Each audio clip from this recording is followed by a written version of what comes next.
Hi coaches, Ron Silico here. What I wanted to do in this video presentation today are talk about uh, an old favorite drill of mine called split the post and a variation of this called hit the post.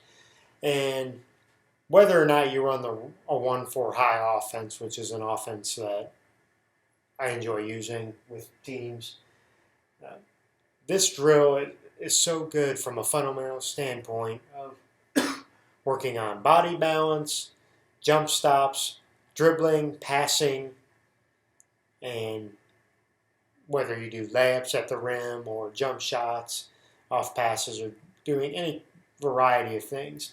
The drill has a lot of flexibility and it's got a lot of practical application to a variety of skill sets on the offensive end of the floor. And I think as coaches, we're always striving to find those drills that can incorporate a lot of different skill development pieces. So split the post drill, and you can activate the drill in this manner. The ball starts on one of these two corners where you have players lined up at the midcourt line. So if the ball is going to start here, we want this player practicing a V cut,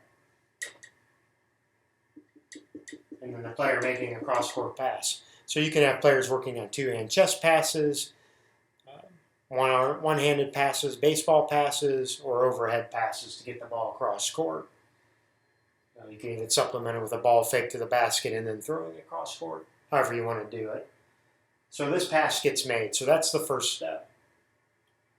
After that, the player follows their pass, and they go here. The player that makes the catch dribbles to where the pass came from. We want them to jump stop and then reverse pivot. We want this player to jump stop, reverse pivot, and make a diagonal cut to the middle of the floor. So in the sequence of this, the dribbler turns, jump stops, reverse pivot. This person's making their diagonal cut. You hit that pass. As this diagonal cut is being made, this line of players underneath the basket is flashing to the high post. So they're getting the ball in this area.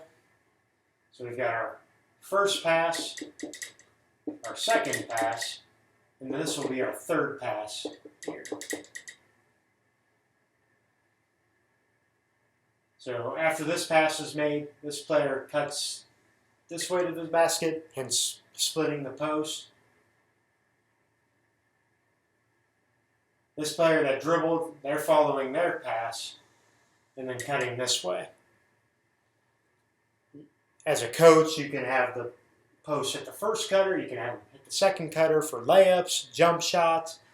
We've even had situations where we have the post pass it to the side and then simulate a closeout shot fake. We've also had where you hit the first cutter and then we practice throwing our lob passes to the second cutter coming through. You can have the post fake to both cutters, turn and shoot a jump shot or drive to the basket. So a lot of imaginative ways that you can incorporate the splitting the post of how you use the cutters and what kind of shots you want to get. But you can see a lot of action on that.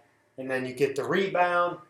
Whatever side of the floor the rebound comes out to, outlet pass gets made to one side, opposite side V cuts, you make the pass cross court, and then you continue with the next set of three players doing split the post. It's a great drill. You get a lot of practical skill development. So in splitting the post, that's a very common offensive maneuver in multiple sequences on the floor, whether you're throwing the ball into the low post or hitting people at the high post elbow areas. So the hit the post variation is, instead of splitting off this post,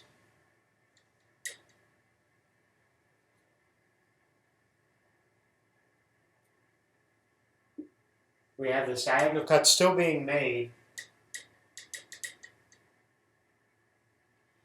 but in most offenses, a general rule is when the ball enters the high post. Anyone that's in the wing area, strong side wing, they're cutting to the basket, looking for backdoor. And so that's what we're doing here. This dribbler that, if you imagine we start the drill back in the same way. This dribbler, after they reverse pivot, hit that pass to the middle, they break on a dead sprint, 45-degree angle cut right for the basket. Pass goes here, and then we look to hit that cutter going right to the basket. So that gets the players in the mindset of making that basket cut from the wing when the ball goes into the high post. And again, you can have the variation. Maybe the high post player doesn't hit that first cutter, but this middleman fakes and then comes off of that post running a pinch post.